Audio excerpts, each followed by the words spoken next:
Bonjour tout le monde. Aujourd'hui, nous allons nous focaliser sur la gestion des transactions.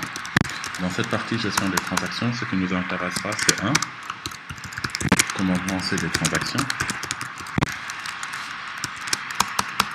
Et 2. Comment annuler des transactions.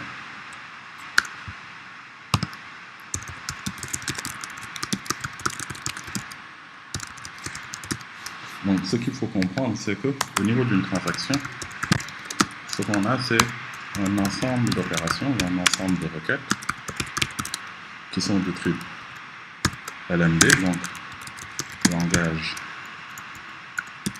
de manipulation de données, qui comprendront essentiellement des requêtes de type insert ou bien update, delete, et on peut inclure aussi des requêtes de type select. Donc, à la limite, on ne dira pas que c'est uniquement la LMD, mais on dira que ce sera du langage de manipulation de données plus le langage d'extraction de données.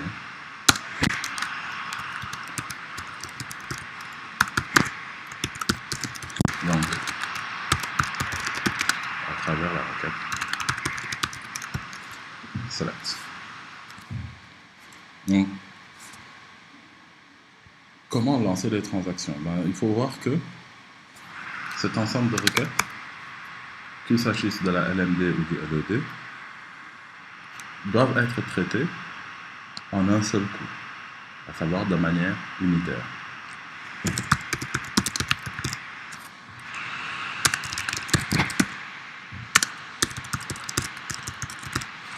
Donc, ce qui signifie qu'ils ont besoin d'un début et d'une fin, et entre les deux, on doit avoir ici l'ensemble des requêtes. Donc, le début d'une transaction sous MySQL, c'est la requête start transaction. Et toute requête se termine par le commit ou bien la commande rollback. Donc, commit ou rollback, le commit étant la commande de validation de l'ensemble et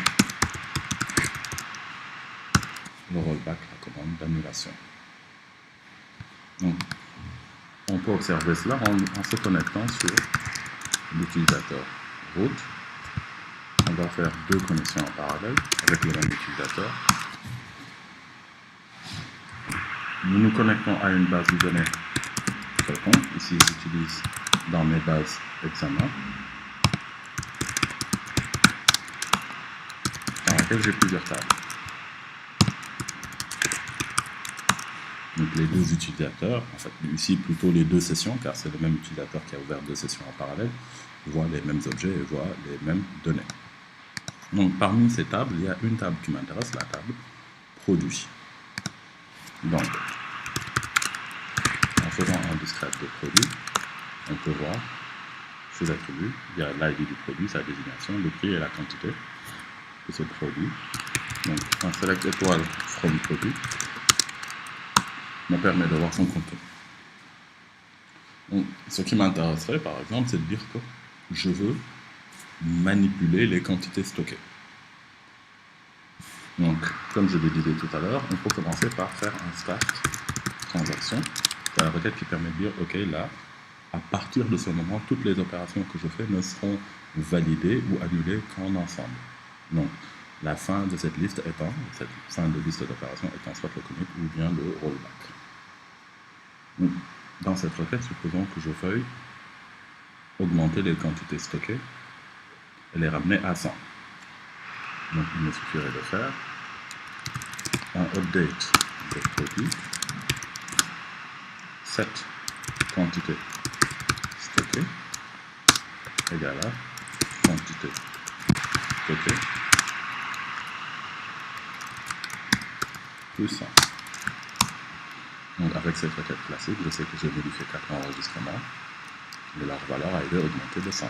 Donc, en faisant un select étoile from produit, je peux voir l'évolution des quantités qui sont passées de 100 à 120, de 24 à 124, de 10 à 110, de 50 à 150 et de 10 encore à 110.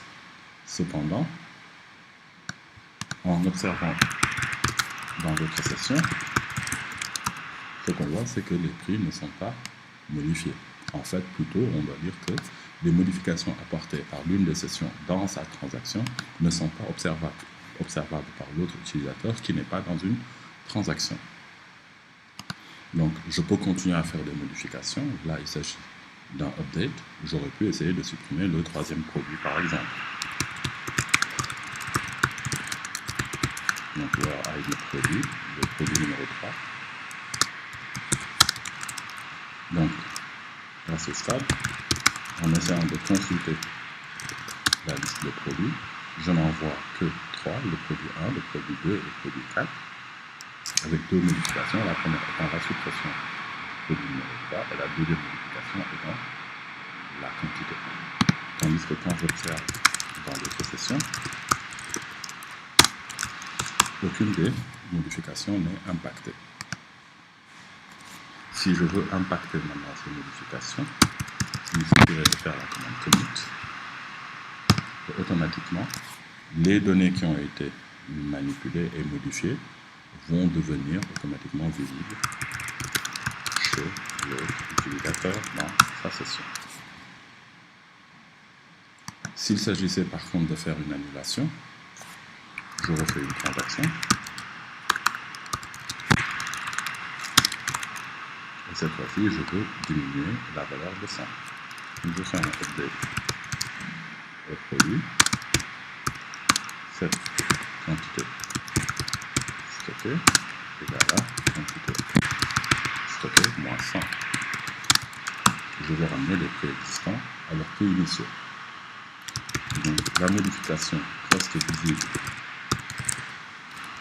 dans la transaction en cours, mais elle ne sera malgré tout pas visible dans l'autre session qui n'est pas dans une transaction.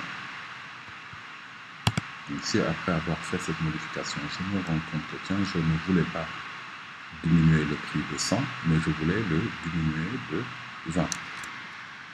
À ce moment-là, je peux annuler et restaurer mes valeurs en faisant un rollback qui me permet d'annuler toutes les opérations qui étaient en cours. Mes données se retrouvent à ce moment-là restaurées. Je reviens ici à 124, à 110 et à 110. Et je peux reprendre mes différentes opérations.